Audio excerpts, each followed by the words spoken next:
Nama saya Ridwan. Saya mengalami kisah ini sejak 2 tahun lalu, saat saya dan keluarga pindah rumah ke daerah Balai Endah dan di salah satu komplek baru. Jadi pada saat itu keadaan rumah sedang sepi, karena keluarga pun saat itu sedang pergi ke Bogor untuk menghadiri sebuah acara, sekaligus untuk mengunjungi saudara yang berada di sana katanya. Dan di rumah pun hanya saya dan adik pada saat itu. Namun dikarenakan saya sedang bekerja, jadi adik saya tinggal sendirian di rumah sampai waktu saya pulang kerja. Awal mula ceritanya pada saat pukul 9 malam, saat saya masih berada di kantor, nada dering handphone terdengar bunyi berkali-kali dan cukup mengganggu saya waktu itu. Setelah beberapa kali, saya langsung melihat handphone dan ternyata ada panggilan dari adik saya yang belum sempat saya angkat. Dan tak lama dari itu, adik saya menelpon kembali. Akhirnya saya angkatlah panggilan itu. Ketika diangkat, saya mendengar nada bicara adik saya yang begitu panik, yang terus menanyakan kapan saya pulang. Di situ saya merasa sedikit aneh dan langsung menanyakan, "Halo, ada apa sih dek? Tumben banget nelpon terus-terusan. Ini lagi kerja nih, baru agak santai." Di situ adik saya bilang, "Cepet pulang ada di sini takut. Berisik banget, ada suara yang ketawa dan nangis di tengah rumah. Ada gak berani ngecek." Gitu katanya. Saya langsung ngejawab, "Paling itu setan dek, hehehe. Udah jangan takut. Paling cuma pengen kenalan doang," tuturku sambil bercanda. Dan ia pun semakin panik dan marah. Sontak ia bilang, "Serius dong takut nih, cepet pulang ya, jangan lama-lama." Sambil mengakhiri telepon, saya jawab, Iya, ini pulang, sabar dikit napa, bawel banget deh, tunggu ya." Setelah percakapan berakhir, saya di situ sedikit ngedumel. Ya elah, tadinya mau diam dulu sambil download film mumpung ada wifi gratis. Ya udahlah. Ketika itu juga saya siap-siap dan beres-beres karena bergegas untuk pulang. Di situ pun masih terdengar suara nada dering telepon yang pastinya itu dari adik saya. Setelah keluar, saya langsung menyalakan motor dan berencana untuk on the way pulang.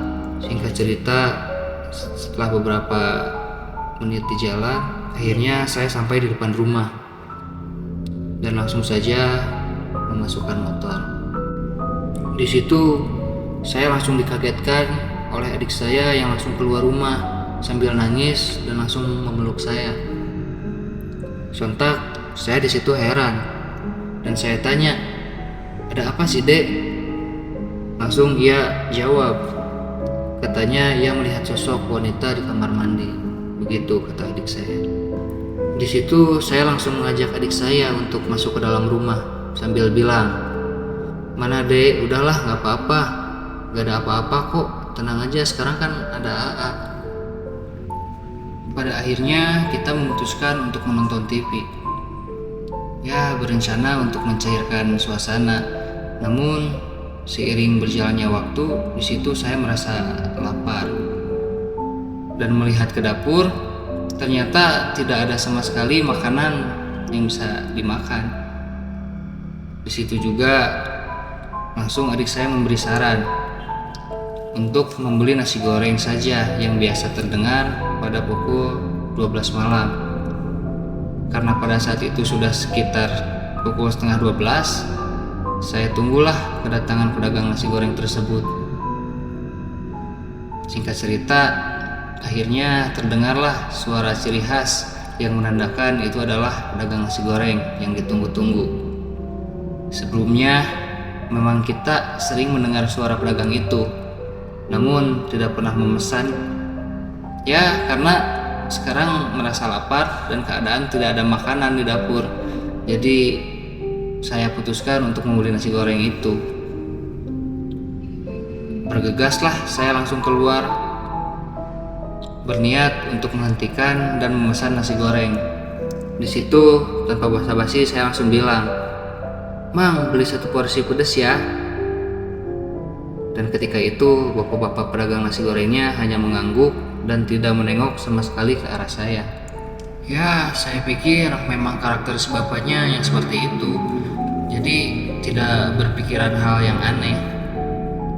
Ketika saya menunggu pesanan itu sambil duduk di teras, saya lihat bapak pedagang nasi goreng itu sedang mengiris. Namun anehnya, ketika saya lihat dengan teliti, kok ada cairan yang menetes dari arah bapak itu.